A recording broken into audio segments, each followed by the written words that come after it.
Bon, bah, une petite course avant d'aller faire les courses. Vous savez pourquoi c'est si important de sortir et d'aller dans les bois? Bah, c'est tout simplement que les maisons sont bourrées d'ondes négatives, hein. Elles sont bourrées de poussière, de colle, de plastique, de fibres, de microparticules et d'ions positifs. Alors il faut aller dans les forêts denses, le plus dense possible, et se charger en ions négatifs. C'est très bon pour tout ce qui est respiratoire, tout ce qui est immunité. Et ça, il y a peu de gens qui en parlent. Donc la forêt vous permet de vous charger en ions négatifs, et c'est vraiment très important. Et c'est vrai, quand on voit des paysages comme ça, vous voyez, on n'a pas trop envie de rester enfermé. Regardez comme c'est beau. Alors le fleuve a bien baissé. Et voilà. Donc bah là, j'ai pas pris de douche froide. Si, j'ai pris une petite douche froide, mais j'ai pris un long bain froid. Ce qui fait que ça bloque sur les cordes vocales un petit peu. Et bon, la connerie, c'est que je me suis pas échauffé avant d'aller courir. Parce que je veux arriver à la banque avant que ça ferme. Et je sais même pas s'ils vont prendre les chèques. Hein. Donc, alors les stagiaires, vous inquiétez pas si vos chèques sont pas posés avant un mois ou deux. Hein. Voilà, donc on m'a reproché de ne pas avoir de source, pareil de ce que je dis. Ben là, j'ai un site internet qui s'appelle Profession Gendarme. Je pense pas que ça soit des fous conspirationnistes, hein, qui cite Géopol Intel pour parler d'une espèce de vrai scandale, entre conflit d'intérêts entre Buzyn, vous savez, l'ex-ministre de la Santé, et son mari, Lévy, je ne me rappelle plus son prénom, qui est PDG de l'INSERM. Et en fin de compte, ces deux personnes-là, sont en conflit avec le professeur Didier Raoult. Et quand le professeur Didier Raoult avait expliqué depuis longtemps que son remède, la coloquine, je crois que c'est l'hydroxycoloquine, était bon contre le paludisme et contre pas mal d'autres maladies, et donc certains SRAS et certains Covid, eh ben, Buzyn s'est empressé de mettre à l'index des produits toxiques vénéneux la coloquine, qui était, elle, en vente librement dans les pharmacies. Maintenant, il faut avoir une ordonnance, sauf qu'il n'y en a plus, quoi. Les stocks ont été pillés, c'est-à-dire qu'ils ont été volés, quoi, dans des centraux, je ne me rappelle plus où c'est. Un professeur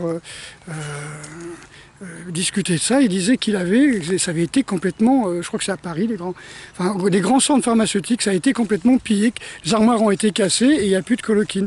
Alors qui est-ce qui veut empêcher de montrer ou de démontrer que la coloquine est efficace? Et c'est trop tard, parce que le professeur Raoult l'a déjà dit, quoi. Donc sauf qu'il est en conflit d'intérêts avec Buzyn et Lévy, et sauf que Lévy, ça faisait un petit moment qu'il lui tirait dans les pattes, et d'ailleurs quand le plus grand centre d'études, je crois que c'est hospitalier, universitaire, enfin bref, sur la virologie a été fait pour les recherches du professeur Raoult, Buzyn n'est pas venu, hein, et le professeur Lévy encore moins. Je ne sais pas si c'est le professeur Lévy, bon bref.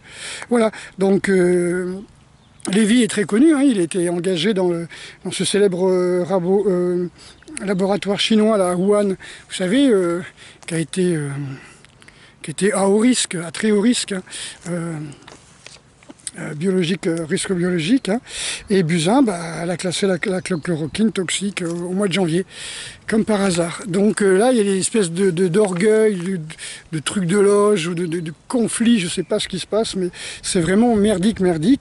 Voilà, donc vous verrez ces informations sur un site qui s'appelle site Profession Gendarme, hein.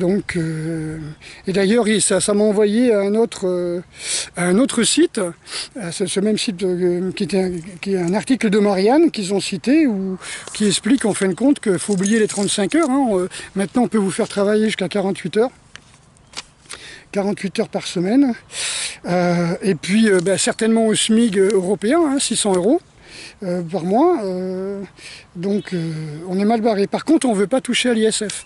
ah ben non, l'ISF, on verra après. Voilà, là, ça a été proposé par les communistes au Parlement, mais ils ont dit en réponse, la République En Marche a dit non, non, on verra, c'est pas urgent, pas tout de suite. Par contre, il faut taxer, il faut diminuer le SMIC, il faut supprimer les RTT, baisser les congés payés, voilà. Et ça, c'était sur le Marianne du 18 mars aussi. Hein. Donc, on ne peut pas dire que j'invente. Sinon, voilà, prenez le soleil, courez, transpirez, faites des bains froids, des bains très très très chauds. Ah, la police là-bas, des bains très très très chauds si vous voulez. Le but étant de transpirer hein, et de tuer les virus. Sinon, ben voilà, vous êtes priés de rester chez vous jusqu'au nouvel ordre mondial. Et ben non. Alors, restez chez vous si vous avez peur, mais je vous conseille quand même d'aller faire vos courses en courant, faire un petit tour de vélo en allant faire vos courses bien sûr, et puis de prendre le soleil. Et si vous avez des bois près de chez vous, eh ben, allez chercher ces ions négatifs qui sont très importants pour votre santé. Et c'est très bon contre les bactéries, on sait, et c'est très intéressant pour tout ce qui est respiratoire. Donc on ne vous dise pas que l'État, en enfermant les gens chez eux, s'inquiète à la santé de la population, du fait que le professeur Raoult a bien expliqué que ça ne sert à rien. Ce qu'il faut, c'est tester, dépister les gens qui sont atteints, et les gens qui sont atteints, ben on les met chez eux avec un traitement à la chloroquine. Vous voyez, ça c'est la solution. Et c'est ce que vont faire les États-Unis. Je sais que la Corée a arrêté Corée du Sud a arrêté de confiner les gens. La Suisse ne les confine pas, l'Angleterre ne les confine pas. Bon, je veux dire, ils n'ont pas envie de tuer leur population, je pense pas. Donc voilà, faut arrêter. Je pense que c'est surtout comment on peut dire, le stress qui va tuer les gens. Et là, malheureusement, j'ai quelqu'un qui m'a dit que son ami de 41 ans s'est suicidé. Voilà, mais il va y avoir des tas de suicides. Hein. Il y a déjà des tas de suicides. Alors, est-ce qu'on les met sur le compte du confinement ? Oui ou non hein, pourquoi pas hein, puisque le monde médical, ou en tout cas journalistique, politique, met tous les morts pratiquement sur le compte du code 19 hein, et au dernier enfin voilà, je vais pas en parler, on va me traiter de fou, mais voilà, les sites sont là, les journaux italiens expliquent que pas du tout, hein. Il n'y avait pas autant de morts et que pratiquement il y a très très peu de morts, un minimum de morts, comme je vous avais expliqué, 0,001 qui peuvent être vraiment mis sur le compte du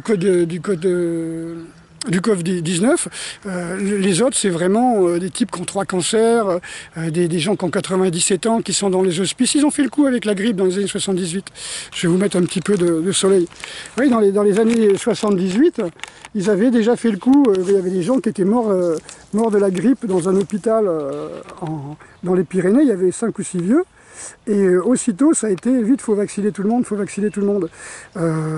parce qu'il y avait une campagne qui était déjà prévue, quoi. Donc voilà quoi, faites ce que vous voulez, mais à mon avis il y a déjà un vaccin d'Israël qui va venir, qui est déjà prévu. Hein. Alors vous inquiétez pas, bougez, gardez le moral, regardez des films comiques, regardez des blagues. Alors quand j'ai fait ma formation en psychothérapie, il m'a été, en relation d'aide en psychothérapie, il m'a été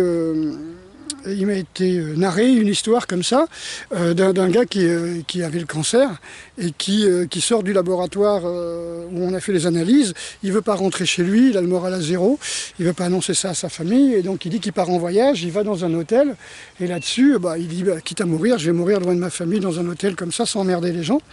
Et sur la chaîne qu'il avait, il y avait une chaîne comique hein, dans l'hôtel, une chaîne télévision. Donc il ne regarde que des trucs de vidéo gag, que des machins marrants, que des choses comme ça. Et puis voilà quoi, je veux dire, il s'est guéri quoi, il s'est guéri tout simplement de ça. Donc je dis pas que vous allez, si vous avez le Covid, vous allez guérir en rigolant. Je dis simplement que si vous voulez garder le moral et éviter de déprimer, n'hésitez pas à regarder des vidéos comiques, des films comiques. Ça changera des films. Voilà, New Age qui nous sortent. Voilà, bref, enfin, vous connaissez mon avis là-dessus. Ok, donc regardez des vieux films comiques, des trucs, voilà, ça rigolait bien, regardez les Simpsons, hein, d'ailleurs, voilà, ils en parlent un petit peu de ce qui va se passer parfois. Ok, allez, à très bientôt, et puis gardez le moral surtout. Regardez ce soleil, regardez ces arbres, mettez-vous dans les forêts. Mettez-vous dans les forêts. À bientôt, on est les plus forts.